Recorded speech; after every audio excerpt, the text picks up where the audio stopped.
తల్లిదండ్రుల ఎడల పిల్లల బాధ్యత ఏమిటి అని అంటే ఏం చెప్తారు మీరు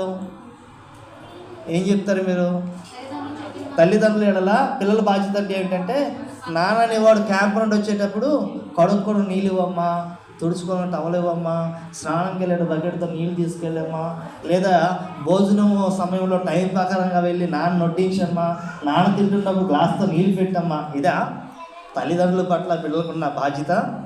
ఇదేనా?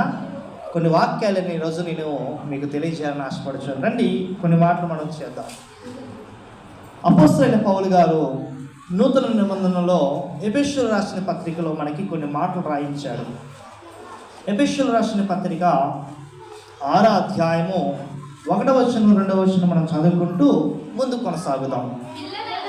పిల్లలారా, ప్రభువునందు మీ తల్లిదండ్రులకు విధేయులైయుండుడి, ఇది ధర్మమే. నీకు మేలు కలుగునట్లు నీ తండ్రిని నీ తల్లిని సన్మానింపుము, అప్పుడు నీవు భూమి మీద దీర్ఘాయుష్మంతుడుగా ఉండువట. Praise the lord. ఎందుకు ప్రైజ్ ది లార్డ్ చెప్పాలని తెలుసా? ఎందుకు ప్రైజ్ ది లార్డ్ చెప్పాలి? ఎస్, శ్రావతి చెప్పిన మాట. దీర్ఘాయుష్మంతుడిగా మనం ఉండాలంటే ఏం చేయాలి? ఈరోజు ఒక మనిషి బ్రతకాలంటే, ఎక్కువ సంవత్సరాలు బ్రతకాలంటే ఏం చేస్తారంట?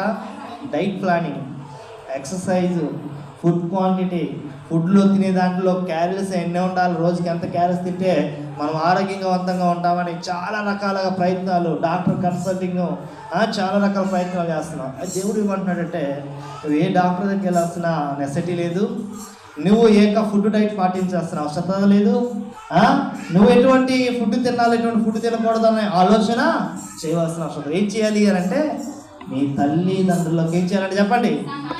ఎంతమంది పిల్లలు ఉన్నారు చేతులు ఎత్తండి. ఇప్పుడు నేను పిల్లలు, నా తల్లికి, ఇప్పుడు నా తల్లి ఉంది కాబట్టి నేను కూడా నా తల్లికి ఏమన్నంట, బహుశా నా తల్లి లేకపోయింటే నేను చేతులు ఎత్తాల్సిన అవసరం నాకు లేదు. ఎందుకంటే అప్పుడు నా కూతురు చేతి ఎత్తది. ఎంతమంది పిల్లలు తల్లిదండ్రులు ఉన్నారంటే నా కూతురు చేతి. బట్ ఇప్పుడు నా తల్లి ఉంది కాబట్టి నేను కూడా ఆచరించాల్సిన బాధ్యుడునై ఉన్నాను. దేవుడు చాలా స్పష్టంగా మాట్లాడాను. పిల్లలారా, ప్రభువునందు ఏంటంటే మనం ఒకసారి చదువుతాం, మాట చదువుకొని ముందుకు వెళ్దాం. పిల్లలారా, ప్రభువునందు మీ తల్లిదండ్రులకు విధేయులైయుండుడి. కాపుదాం. మొదటి వచనం అన్నాడు, పిల్లలారా ప్రభువునందు మీ తల్లిదండ్రులకు విధేయులుండుడి. ఏమన్నాడు ఇక్కడ? ఆజ్ఞాపించాడు. మీ తల్లిదండ్రులు లోబడండి, మీ తల్లిదండ్రులు మాట ప్రకారంగా జీవించండి. నీ తల్లి ఏం చెప్తుందో, నీ తండ్రి ఏం చెప్తుందో, బిడ్డలు క్షేమం వరకు చెప్తారు. బిడ్డల ప్రయోజనం కోసం చెప్తారా, అప్రయోజనం కోసం చెప్తారా? బిడ్డలు బాగుపడాలని చెప్తారా, చెడిపోవాలని చెప్తారా? తల్లిదండ్రులు ఎప్పుడు కూడా బిడ్డలుగా మనం అది గమనించాలి. బిడ్డలుగా మనం అది ఆలోచన చేయాల్సిన అవసరం ఎంతగా మనకు ఉంది. ఎవరైతే తల్లిదండ్రుల మాట వింటారో, తల్లిదండ్రుల మాటకు లోబడతారో, తల్లిదండ్రుల మాటలకు విధేయులు ఉంటారో, 2వ వచనం వారి జీవితంలో ఆశ్చర్యకరంగా ఇచ్చాడు. 2వ వచనం ఏంటంటే అన్నాడు, చదవండి.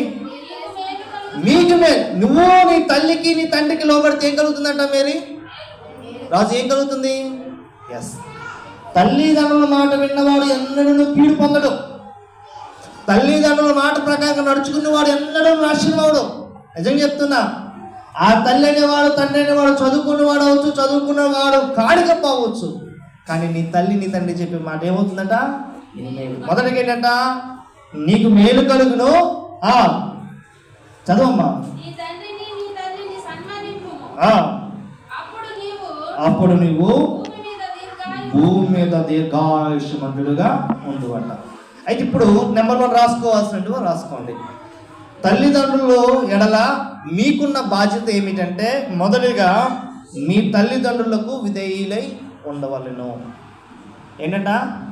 ఎంతమంది అయితే ఫాదర్స్ డే విష్ చేస్తున్నారో, ఎంతమంది అయితే నాన్నల్ని తల్లుల్ని గుర్తు చేసుకున్న, మదర్స్ డే ఉంది, ఫాదర్స్ డే ఉంది కదా, అలాగే చిల్డ్రన్స్ డే కూడా ఉంది. ఈరోజు తండ్రిగా, ఒక బిడ్డగా, ఒక కుమార్తెగా అయినా అవ్వచ్చు, ఒక కుమారుడిగా అయినా అవ్వచ్చు, నీ తండ్రి నువ్వు గుర్తిస్తునేటప్పుడు అందులో మొదటిగా నీకు గుర్తింపు రావాల్సిన విషయం ఏంటి తెలుసా? నువ్వు విష్ చేయక మునిపే నీకు గుర్తించాల్సిన విషయం ఏంటి తెలుసా? నీ తండ్రికి విధేయులే వింటున్నావా? విధేయులు ఉండడం అంటే అర్థం ఏంటి? ఎస్, లోబడి ఉండడం.